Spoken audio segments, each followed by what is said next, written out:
어제 개봉했죠. 건국전쟁2의 김덕영 감독님 모셨습니다. 안녕하세요. 네. 안녕하세요. 안녕하세요. 네, 네. 안녕하세요. 반갑습니다. 반갑습니다. 네. 네, 처음 뵙겠습니다. 네. 네, 드디어 건국전쟁2가 개봉했습니다. 네. 축하드립니다. 먼저 네, 소회 한 감사합니다. 말씀 부탁드리겠습니다. 어제 개봉하고 뭐 부지런히 지금 이제 극장 인사 다니고 있습니다. 그리고 또 방송 출연하고 있고 생각보다는 반응은 굉장히 뜨겁습니다.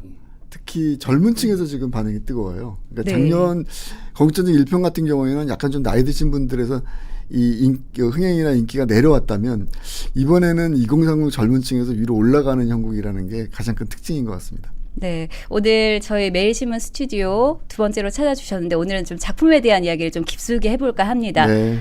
그 전에 우리 김윤수 최고위원님 그 감독님의 팬이라고 들었습니다. 네. 일단은 그 건국전쟁 1 같은 경우에는 저도 저희 아내랑 아이를 데리고 이제 가서 건국전쟁을 봤었었는데요. 그리고 뭐 부모님들도 다 같이 갔었고요. 전체 가족들이. 제 기억에 그때 뭔가 연휴 기간에 상영했던 걸로 기억합니다. 그래서 가족들 다 같이 갈 수 있었던 것 같은데. 네, 맞죠. 네. 그랬던 것 같은데요.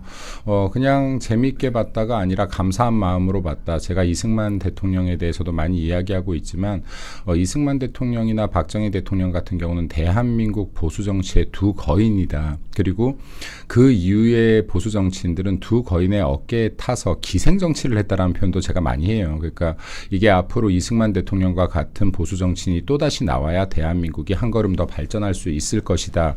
그리고 이승만 대통령에 대해서 제대로 알리고 이 역사를 바로잡아 가는 것이 보수 정치를 바로 세우는 길이고 보수 정치를 바로 세우는 것이 대한민국을 바로 세우는 길이라고 생각합니다.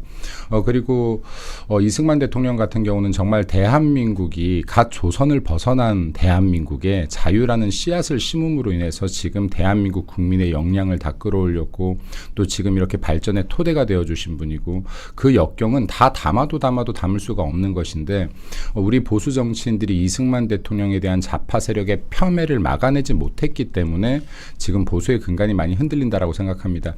이러한 지금 정치의 어려움 속에서 지금 감독님께서 건국전쟁 2를 또 제작해 주셔서 너무나 감사한 마음이고 또 내일 그 송파에서 청년들이 단체 관람을 한다고 저한테 또 초대가 왔어요. 그래서 청년들과 함께 제가 끝까지는 다 보지 못하는데 내일 또 청년들 좀 강의가 있어서요. 네. 뒤에.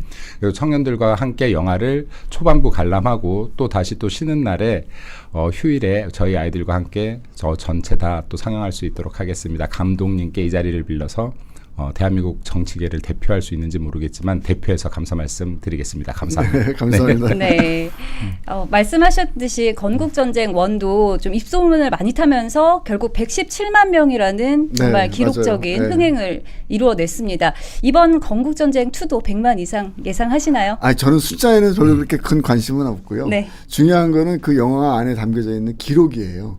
제가 지금 제 개인적인 유튜브에서 지금 한 70여일 동안 계속 라이브 방송을 하는 이유가 제가 무슨 뭐 영화가 뭐 이렇게 홍보가 되고 이거보다도 기록 자체가 지금 너무 정말 충격적이에요.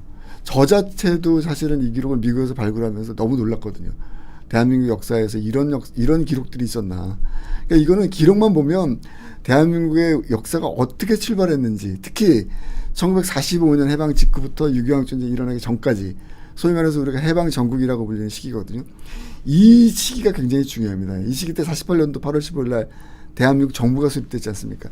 5월 10일 날 선거도 있었고 결국에는 좌익 공산주의자들이 이 선거를 못하게 하려고 다시 말하면 대한민국이 설립되는 것을 무력화시키기 위해서 엄청난 반란이 일어난 거거든요.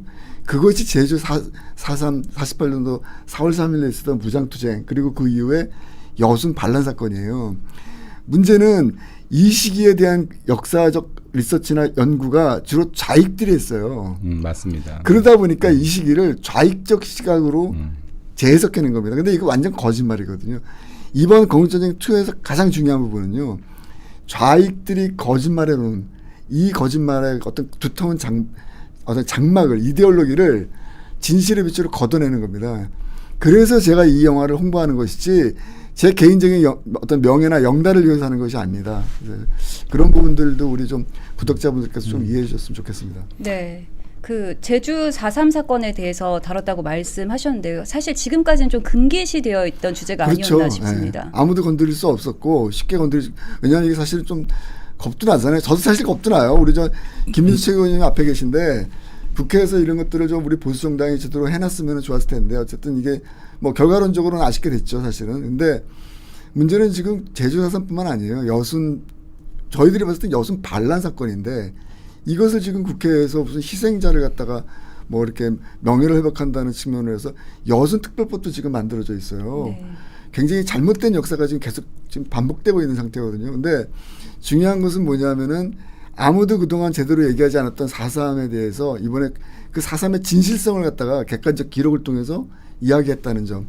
그리고 두 번째는 박진경 대령에 대한 얘기를 안 할 수가 없는데 영화 저희 건국전쟁 포스터 보신 분들은 아마 다 아실 거예요. 좀 잘 모르는 군인 인물이 이렇게 군인의 얼굴이 지금 이제 포스터 나올 텐데 저 사람이 누구냐라고 저한테 굉장히 많은 분들이 여쭤보는데 10명 중에 10명이 저 사람이 누군지 몰라요. 거의 모른다는 얘기예요. 근데 이분이 누구냐면은 제주 4.3 때 그 남로당 프락티들에 의해서 암살당한 분이에요. 좌익 공산주의자들에 의해서. 당시 사령관이었고 부대 내에서 암살이 이루어졌습니다. 명백한 반란이죠. 그런데 더 기가 막힌 거는 이 박진경 대령을 좌익들이 악마화시키고 있다는 겁니다. 다시 말해서 제주 4.3 사건의 폭동에 그러니까 제주 4.3 사건에 사람들을 일으킨 자신들이 이제 폭동을 일으킨 거에 대해서 이제 진압이 이루어지니까 그러니까 죄 없는 양민들을 무참히 학살한 사람이다. 그래서 결국 뭐 30만 명을 갖다가 뭐 이렇게 뭐 살해해도 뭐 무방하다라고 명령을 내렸다. 어린아이를 죽이라고 명령을 내렸다. 전혀 근거 없는 얘기거든요. 근데 이것이 지금 여태까지 뭐 거의 70여 년 동안 계속 그런 식으로 거짓말이 이루어져 왔다라는 점이 저는 굉장히 안타까운 거죠. 이것은 대한민국 국민의 자존심을 걸고 바꿔놔야 됩니다, 지금. 꼭 말씀드리고 싶어요, 그 부분. 실제로 이게 해방 당시에 이제 해방 이후에 38선이 그어지고 나서 미군 정기 당시에도 이게 남과 북을 가릴 때 공산주의 추종자들은 북으로 가세요. 자유민주주의 추종자는 남으로 오세요 하고 갈랐던 게 아니기 때문에 당시에 남한 내에 굉장히 많은 공산주의자가 있었고 특히 이게 지식인들을 중심으로 공산주의를 많이 추종했습니다. 근데 그때만 해도 공산주의가 맞는 이론인지 자유민주주의가 맞는 이론인지 결과값이 안 나왔을 때거든요. 근데 많은 지식인들이 봤었을 때는 야 그래 사람이 사람을 지배하지 않고 평등한 세상 아주 듣기 좋은 이론이고 완벽한 이론 같으니 많은 지식인들이 공산주의를 사실은 따르려고 했죠. 그리고 남북이 갈라진 상황에서도 사실은 이게 남한 내 좌익 세력이 굉장히 유세해서 우리나라의 최초의 신문사도 사실은 좌익 신문사가 먼저 나왔고 우리나라에서 가장 먼저 소개됐던 이념도 김일성의 진보민주주의였습니다. 그러니까 이런 부분들이 굉장히 많았었고 미군정에서조차도 사실은 야 이게 좌익 세력의 활동들을 어떻게 억누를 수가 없어서 당시에 사실 김구 선생 같은 경우를 조기항국시키거든요. 메가더가 비행기를 통해서 조기항국시켰던 거 유명한 사건인데 당시에 보면 우리 그 지금 이승만 대통령 같은 경우는 어느 정도의 영향력 있는 독립운동가셨냐면 우익에서 조기항국을 하니까 막 플랜카드 걸고 이제 우리의 총재로 모시겠다 추대하고 있는 상황이었고 우익뿐만이 아니라 좌익들도 우리의 수석으로 추대하겠다라고 지금 막 박수를 쳤었죠. 그러니까 지금 이승만 그 대통령 같은 경우는 우리 역사에서 굉장히 폄하되어 있는데 우리가 아는 것과 다르게 대한민국의 건국 대통령이기도 하지만 임시정부의 대통령이기도 했다.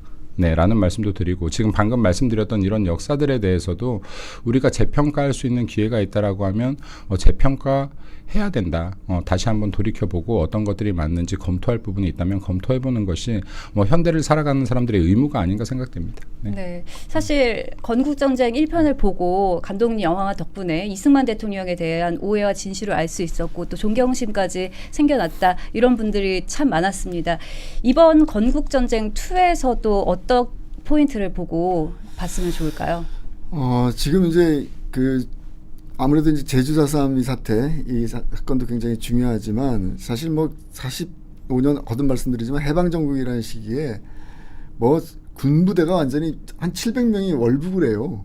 이런 것들은 사실 우리 듣도 보지도 못했던 얘기거든요. 근데 이번에 미국에서 그 월북해서 평양에서 퍼레이드하는 장면 그런 기록 필름도 이번에 저희들이 찾아냈어요. 그리고 그 당시에 굉장히 가난했던 나라 아닙니까? 배가 어디 있었어요? 해군 함정이 통째로 그냥 월북을 합니다.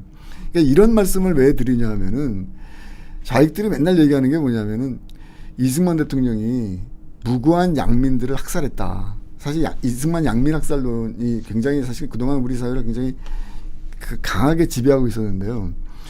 이번에 건국전쟁 2를 보시면 과연 이승만이 아무 이유 없이 사람들을 그렇게 죽였겠는가 그런 얘기들을 많이 하세요. 영화 보시면서 해방전국 때 말 그대로 좌익들이 얼마나 기세등등했는지.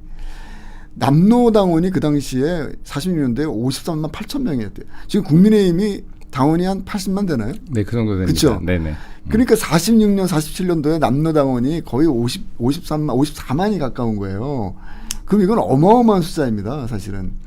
그러니까 이런 부분들에 대해서도 우리가 제대로 인식이 안 돼 있었던 것들이 사실이고, 그 다음에 이제 두 번째로 꼭 드리고 싶은 말씀이 뭐냐면은 1998년도에 김대중 대통령이 CNN하고 기자회견을 해요. 이게 저는 굉장히 제주 4.3이 단추를 꿰는데 잘못된 부분이 있다라고 생각이 드는데 그때 김대중 대통령이 CNN과 기자회견을 하면서 두 가지 굉장히 중요한 말을 합니다. 그게 뭐냐.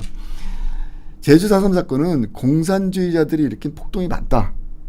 하지만 그 과정에서 좀 뭐 제주도민들이 좀 이렇게 공산주의자들에 몰려서 안타까운 희생된 분이 많기 때문에 이분들에 대한 명예를 훼손하는 것들이 필요하다. 사실 이 두 개의 센텐스로 두 개의 문장으로 시작됐는데 뒷문장은 지금 거의 다 해결이 됐습니다. 사실 제가 봤을 때는 제주도 가시면은 제주 4.3 평화공원이라 그래갖고 정말 정부가 지은 국가가 지은 굉장히 근사한 기념관도 있고요. 그리고 보상책이 마련되면서 9,700만 원 정도 1인당 9,700만 원씩 희생자들에게 그게 진행이 됐어요. 문제는 앞부분에 대한 이야기, 공산주의자들의 폭동에 대한 이야기, 이거 김대중 대통령이 먼저 한 얘기거든요. 근데 이 부분에 대해서는 지금 언론도 그렇고 또 좌익 정치인들도 그렇고 굉장히 감추고 있단 말이에요. 이번에 건국전쟁 2를 보시면서 왜 사람들이 충격과 공포를 어떤 분노를 느끼거나 심지어 공포심을 느낀다는 분도 있었는데 바로 이런 부분들 때문입니다. 그것을 우리가 객관적인 사실을 통해서 이번에 이제 증명해냈다. 저는 그렇게 말씀드릴 수 있을 것 같습니다. 이 지금 건국전쟁 제가 1편 보면서 느꼈었던 게 있는데요. 처음엔 사실 한숨을 쉬었어요. 딱 시작할 때는. 이랬거든요. 왜냐하면 다큐멘터리 형식인 거예요. 그래서 제가 처음에 보면서 이러면 과연 얼마나 볼까. 네. 그리고 좌파들의 영화를 보면 굉장히 자극적이게 시작을 하고 그리고 역사에 살을 붙이고 근데 왜 우리는 이렇게 다큐멘터리 형태로 만들었을까 처음에 한숨을 쉬었는데 보다 보니까 이건 다큐멘터리 형태로 만들 수밖에 없다. 그럼에도 불구하고 제가 기억했을 때 100만이 넘었던 걸로 기억하는데 117만 그렇죠. 네, 그래서 좌파들이 역사를 왜곡하는 과정에서 보면 영화의 마지막 부분이나 첫 부분에 꼭 나오는 게 있어요. 본 영화는 사실과 다릅니다라는 그렇죠. 자막이 아주 작은 글씨로 나갑니다. 그런데 이걸 보고 지금 많은 국민들이나 대중들은 이게 마치 역사로 인식을 해버리는 거거든요. 예를 들어서 지금 박정희 대통령도 이러한 형태들의 영화로 굉장히 악마시켰죠. 술이나 마시는 사람으로. 박정희 대통령 업적 보면 술 마실 시간도 없는 사람이에요. 그리고 시바스리갈 마신 걸로 그렇게 욕하는데 그때 당시에 대통령의 권한이면요. 시바스리갈 군남양주거든요. 네, 군남양주예요. 최하위품이에요. 사실 보면.